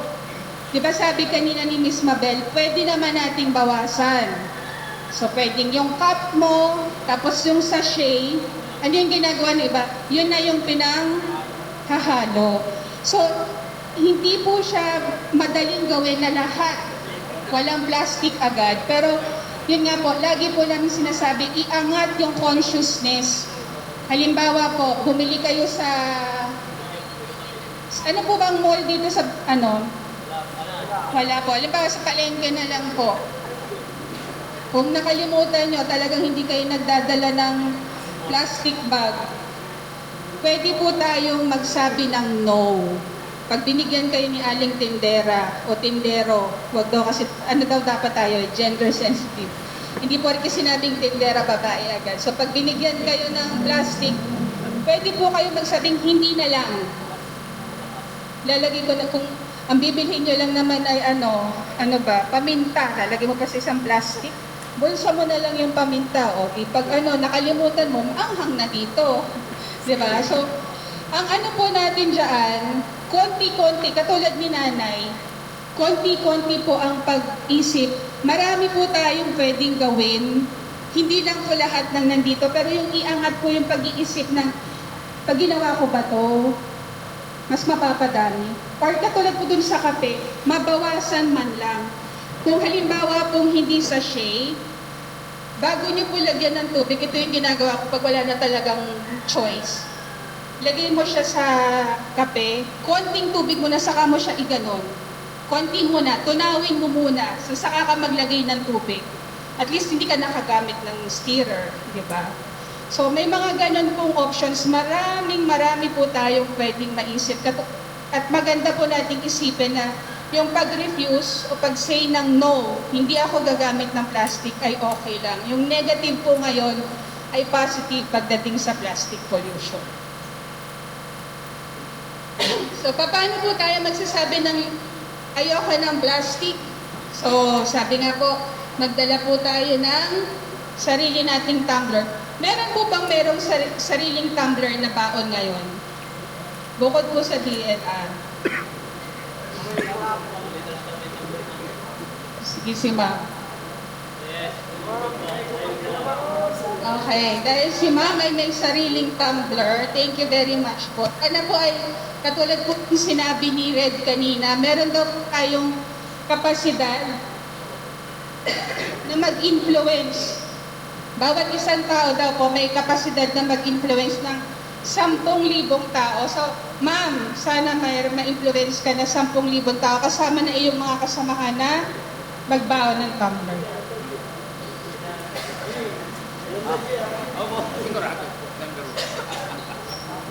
Ito po. Next po, yung medyo nakakalimutan po natin, pwede po maging masaya ang isang okasyon ng walang logo. Hindi po dahil sa ayaw natin sa magandang or masayang okasyon, pero ang logo po ay isa sa mga plastic na ganun lang din po kabilis natin magamit, pero hindi po ganun kadali or mas matagal pa po ang buhay sa atin. And last po, let's walk the talk. Mahirap po para sa akin na magsalita dito, sabihin sa inyo na let's say no to plastic. Kasi makikita niyo po ako umiinom nasa PET bottles o kaya kumakain ng using disposable plastic. Sa totoo lang po, napakahirap. Kasi yung sistema rin po natin, sige, may baon din po akong ganito kasi required, bawal, magagalit sa red pag nag-PET bottles ka. Di puno po ito ng tubig. Siyempre, nag-clean up tayo. Nilagok ang isang buong tubig. Ubos na. Paano na mainit pa? So, saan agad ako kukuha ng tubig? Bibili rin ako ng mineral water. So, nandun pa rin po yung challenge. Kasi kung tutuusin po sa ibang bansa, maraming ganito, halos lahat sila or may mga particular na lugar na marami talagang nagdadala nito dahil marami rin namang water dispenser sa paligid-ligid nila. Ngayon po, ginawa niya yung refilling station, isa po ito sa advokasya rin ni Red Lord Laudio na sige magpaparefill tayo, pero sa nakitang challenge, sige pag naglagay tayo ng dispenser dyan, mare-retain ba natin or masisiguro ba natin na magiging malinis yon? Sigurado ba tayo na malinis yung tubig? Kasi madami nang nagkagaganyan dun sa tubig. Pag minsan sigurado ba tayong hindi na nakawin yung dispenser? So may mga ganun po tayong mga challenges sa sistema po natin. So, nung pumunta po ako sa Mindoro, yun nga po, dinidiscuss namin itong no to single-use plastics. Ang binigay po sa amin, kakanin. Tapos naka-slice siya. Masarap yung kakanin. Kasi lang bawat slice, naka-plastic. Kasi syempre po, pag naka-expose naman siya, yung sanitation naman ang problema natin. So sabi nila, it's a large clear problem na sana nga maanuhan ng batas. Another, yung mga nakalagay po dyan, meron na talaga mga batas, ma-enforce. Pero yun nga po, sa level pa lang natin, ang gusto lang po namin sabihin, hindi natin po kailangan ng isa pang malaking batas to cover everything kasi in our own little ways, meron po tayong pwedeng gawin. At yun lang po yung nilalagay namin. Sinasabi namin po lagi, yung behavioral change. Huwag po kayo mag-alala, hindi po namin inaasahan na bukas talagang plastic-free day po kayong lahat. Pero ang inaasahan po sana namin, sana kahit ngayong araw na to, pwede natin i-commit na, okay? Iisa-isahin ko. Baka pwede tayong magsimula sa straw. Baka pwedeng, ito na yung last day na gumamit kayo ng straw. Pwede po ba yun? Last straw of your day. Kasi po, pareho rin naman ang lasa. Ang straw po ay ginagamit lang ng mga taong, yung mga sakit, di ba po? Pero ang maganda dyan, may mga straw na po na reusable. At yung edible straw, yung iba nga po, nag-design sila nagawa sa, yung parang mga pasta na natutunaw at saka yung dahon. Pero isa pa rin po ulit yun na challenge kasi paano tayo makakasiguro na malinis yon pag ginamit natin. Kaya isa pong magandang talagang paraan, magdala po tayo ng sarili natin at medyo mag-say no to tayo sa katamaran na huhugasan pa natin siya. Pero yun po, kumbaga one good deed at a day, one good deed at a time po tayo. Kung hindi man natin lahat siya ma-accomplish or masabing, ay meron pa rin akong spoon and fork na gagamitin eh. Pero halimbawa, sa sarili po natin, anuhin natin, kumbaga magkaroon tayo ng commitment. Last day ko to, for the last straw that I will use in my whole life. For all we know po, yung straw na ginamit natin nung nakaraan, baka yun yung straw na napunta dun sa ilong ng pawikan. Kasi po ang plastic po ngayon ay, dahil napupunta po siya sa karagatan, umiikot po yan sa iba't ibang lugar sa buong mundo. Isi-share ko po sa inyo, noong 2018, ang El Nido po ay naging viral. Kasi yung Secret Lagoon doon, meron doon mga na washed up na mga PET bottles na ang tatak, mga Japanese, Malaysian. So, ibig sabihin, hindi galing sa atin. So, yung plastic nila, pwedeng mapunta sa atin. Yung plastic natin, pwede rin mapunta sa ibang bansa. So, next po. Sabi po ni Dalai Lama, siya po ay isa sa mga religious leaders po ng ating bansa. It is our collective and individual responsibility to protect and tend to the world in which we all live. Katulad po ng sinabi ko kanina, meron po tayong responsibilidad sa paglilinis. Hindi po pwede nating asahan na ay gobyerno lang yan, ay barangay lang yan.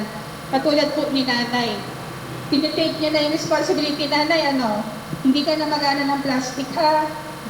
Meron po kasi tayong responsibility sa planeta po natin. Ano pong sabi natin? Ikaw, ako, tayo ang kalikasan. Lahat ng ginagawa natin sa kalikasan, ginagawa din natin sa sarili natin. So kung hindi pa tayo tumilo at patuloy pa tayo magtapon ng basura, huwag po tayo masurpresa na isang araw babalik din po sa atin. So dahil po dyan, meron pa po tayong 1 hour na lecture. Joke lang. Magpapasalamat po kami ulit sa inyo at sana po, yun lang po, may pledge po itong tayo ang kalikasan. Pero hindi ko po yun ibibigay sa inyo kasi ang gusto ko po na pledge nyo ay sa sarili nyo na kayo po ang mag-realize kung ano yung mga steps po para maisulong natin yung fight against plastic pollution. So, mula po sa amin sa DNR Mimaropa, lalo na po sa Pedro Marinduque, maraming salamat po sa ating lahat.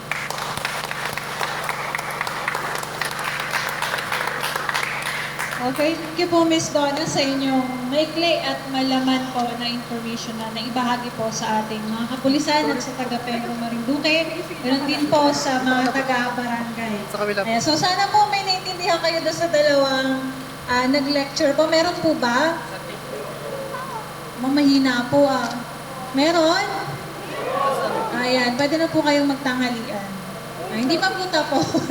May closing remarks pa po tayo. So, as a closing remark po, so tinatawag ko po ang chief po ng Technical Services Division ng Pedro Marinduque. So, nandito po si Engineer Cynthia Yulusano, ang Technical Services Division Chief po.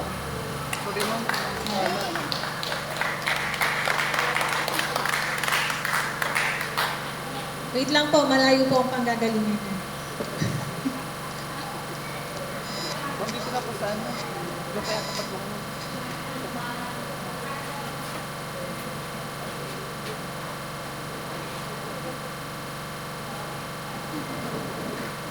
So, welcome po kay Chief Engineer Cynthia Lozano. Thank you, Cora. And sa lahat po ng mga nagtiyaga at nakinig po sa mga ating IEC and of course sa mga nakipag-participate sa ating event na International Coastal Cleanup with the team Fighting for Trust-Free Sea Philippines. So, yan po napakaganda yung lecture ng taga-EMB kanina at saka ni Donna, yung ating Regional Communications Information Unit sa Regional Office for Fighting for Trust-Free Sea Philippines. So,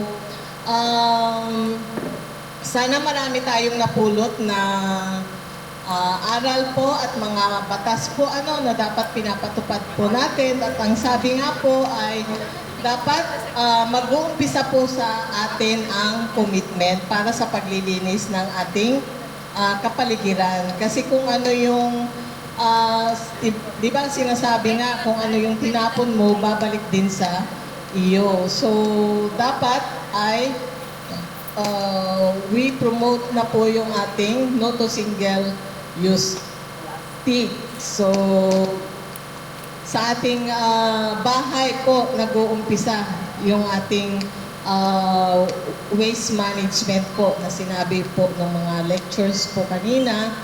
Mag-uumpisa po sa ating sariling bahay po. So, nasa mindset po natin na wag na yung sinasabi ni Ma'am Donna na iniisip po natin yung convenience na lang, hindi yung ating solid waste management. Napakadami po ng mga nilecture nila and sana isa-isip at isa po natin yung mga nilecture nila and let's do it by ourselves, in our family. Let's practice it para po makatulong po tayo sa ating kalikasan dahil yun din po ang makakaapekto sa atin kung di natin ingatan ang ating kalikasan po. So yun lang po, alam ko nagmamadali na po kayo. Maraming salamat po sa ating lahat, sa inyong active participation, lalo na po ang kapulisan, mga barangay po at mga sa community po mismo and ating mga sa Apo man din po na lagi natin din partners and sa lahat po na sumusuporta sa ating advocacy. Maraming salamat po. Thank you po, Ma'am Cynthia. And dito po nagtatapos atin pong programa ngayong araw. So, nakikita ko pong nakangiti na po yung iba sa inyo nang narinig yung pagtatapos. Ayan, bigyan na po siguro kayo ng lunch. So, yung hindi po muna umalis dito sa covered court ng Barangay Pinggan or pwede na naman pong baunin na lamang. So, again po, maraming salamat po sa PNP, sa Barangay Banuyo, Barangay Pinggan, Barangay Antipolo po sa inyong participation. And ganun din po sa MNE, sa pagtulong po sa amin ngayong araw. So, Pedro Marinduque, thank you din po. Pwede na po kayong magtanghalian or So, ingat po kayo sa inyong pag-uwi.